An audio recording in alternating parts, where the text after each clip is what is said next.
Bueno, este martes 10 de febrero el Transantiago cumple 8 años de funcionamiento. ¿Cuáles son las principales críticas al servicio? ¿De qué forma se puede mejorar? Conversamos y para eso establecemos este contacto telefónico con Luis de Grant, experto en transportes. Luis, gracias por tu tiempo. ¿Cómo estás? Hola, ¿qué tal? Muy buenas tardes.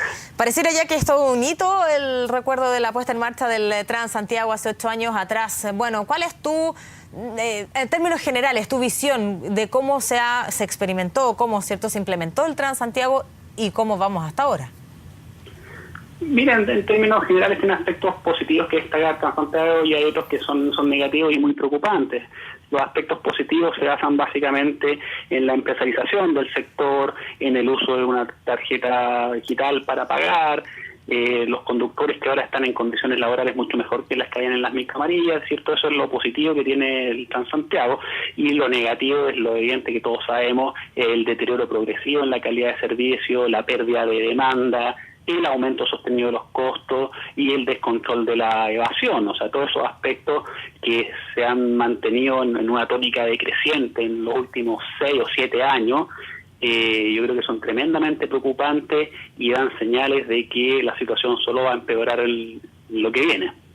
Luis, cuando se implementó el Transantiago hace 8 años atrás, parecía que este nuevo sistema venía a cambiar la vida y mejorar la calidad de vida. Lo hemos conversado muchas veces, Luis, cuando hablamos del transporte público, hablamos también de la calidad de vida de aquellas personas que lo usan, y esto parecía que venía a mejorar con un gran también esquema mediático que daba cuenta de su implementación. Sin embargo, ocurrió lo contrario. Desde esa imagen hasta ahora, ¿ha mejorado la calidad de vida de los usuarios el Transantiago? Mira, en términos de indicadores operacionales, el mejor Transantiago se detectó en octubre del año 2008. De ahí en adelante el Transantiago, en términos de tiempos de viaje, de tiempo de espera en paradero, de confiabilidad, de frecuencia, de ahí en adelante solo se ha deteriorado. De hecho, el mismo representante de ACTU, que es la Asociación Gremial de Operadores de Transantiago, Sergio Víctor Barrueto, mencionó que la velocidad entre el 2011 y el 2014 se redujo un 11%. Y hoy día en una radio, el mismo Víctor Barrueto, representante de operadores de buses, dice que Transantiago puede demorarse otros 8 años más en normalizarse. Por lo tanto, estos antecedentes, que son objetivos, ¿cierto?, hablan de un sistema que se está empeorando, que no ha logrado desincentivar el aumento en el uso del automóvil, ni mucho menos tampoco, que no se ven soluciones que logren revertir esta situación, que mejoren la calidad de vida de las personas, y como yo lo he dicho en muchas otras oportunidades, yo creo que el gran cambio lo vamos a ver cuando empiecen a operar las nuevas líneas 3 y 6 de metro que están actualmente en construcción. Efectivamente, el transporte en la región metropolitana se tiene que mejorar con el transporte subterráneo. Yo creo que esa es la solución y se puede constatar empíricamente con las grandes ciudades del mundo. Por ejemplo, tú ves Madrid, que es una ciudad parecida a Santiago en términos de población, de densidad, tiene 2.300 buses y más de 300 kilómetros de metro. Tokio, por ejemplo, que es mucho más grande que Santiago, tiene 1.500 buses. Nueva York tiene 4.300 buses, y así vamos sumando. De hecho, de todas las ciudades de más de 2 millones de habitantes de la OCDE, Santiago es la que más buses por habitante tiene. Por lo tanto, yo creo que hay que cambiar el paradigma. No hay que insistir en resolver el problema por las superficies, porque no van a poder. El tema de las vías exclusivas, pistas solo U, ni siquiera los corredores segregados son capaces de enfrentar este problema. El corredor segregado de buses por Santa Rosa, que para muchos es la solución, resulta que el operador de ese corredor segregado es el que más demanda ha perdido en el último año.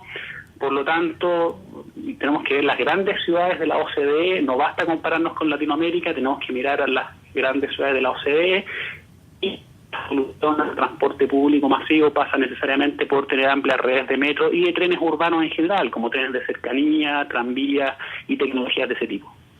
Claro, sin duda. Uno de los temas recurrentes y que genera preocupación es la gran evasión, aquellas personas que incluso ingresan por la puerta no correspondiente al Transantiago. ¿Cómo evalúas tú aquella situación que tal vez no tiene que ver directamente con el transporte, pero que sí tiene que ver tal vez con el descontento de un servicio que no ha cumplido con las expectativas, ¿no? Mira, ese tema que planteas tú es fundamental. Hoy día aparecía un estudio de Alto Evasión, que es una empresa que se dedica a este tema. Exacto, sí. Apareció un estudio donde estimaba que la evasión tenía un costo total cercano a 415 millones de dólares. Eso es prácticamente el 60% del subsidio del sistema, es decir, más de la mitad del subsidio que recibe el sistema es para pagar a los evasores, y eso es consecuencia del diseño. Yo no le atribuiría la mala evaluación del sistema, es un problema de diseño. El metro, la evasión es prácticamente cero, ¿ya? La evasión existe en los buses y no han sido capaces de revertir ese grave problema, y a futuro va a seguir ocurriendo.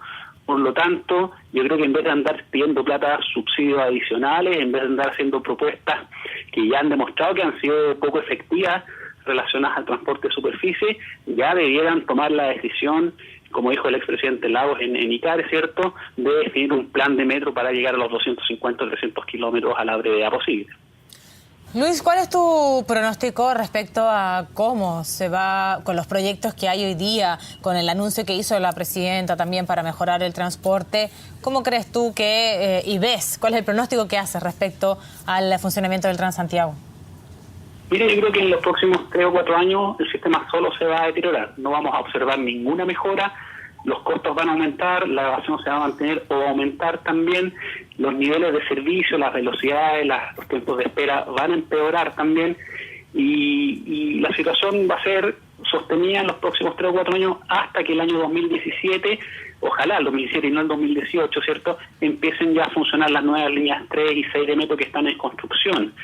Y no hay razón para pensar algo distinto, porque si es que en los últimos 6 años el sistema solo se ha deteriorado, en los próximos 4 no hay razones para que la situación cambie, y las medidas que han tratado de implementar, como corredores segregados, pistas solo U, vías exclusivas, no han logrado revertir la situación. Bien, pues Luis, gracias por compartir tu visión. ¿Sabes qué? Antes de despedir, tengo una pregunta más en el tintero, y solo porque hace 8 años atrás, insisto, e incluso ha sido tema un poco ahí en la broma, bueno, ¿en qué estabas tú cuando implementaron el Transantiago hace 8 años atrás? Incluso muy mediático y con figuras muy reconocidas que venían a contar de cómo funcionaba este nuevo sistema. Cuando se implementó el Transantiago, ¿tú tenías fe en que esto iba a ser un buen sistema de transportes para la capital? Y creo que cualquier cambio a las micro amarillas era muy bien recibido. O sea, habían altas expectativas en modificar ese sistema que realmente no iba para ninguna parte. El tema es que a punta de un dolor muy fuerte la ciudad ha aprendido a que la movilidad de 6,5 millones de personas no se puede hacer de manera efectiva en la superficie. Nosotros lo constatamos a punta de sufrimiento de mucha gente. Y bueno, y ahí es donde tenemos que mirar las grandes ciudades del mundo que tienen buenos sistemas de transporte público, que han invertido fuertemente en metro y en trenes urbanos. Bien, pues Luis, ahora sí te dejo en tu lugar de descanso. Gracias por esta comunicación con CNN Chile. Encantado, que estés bien. Igual tú.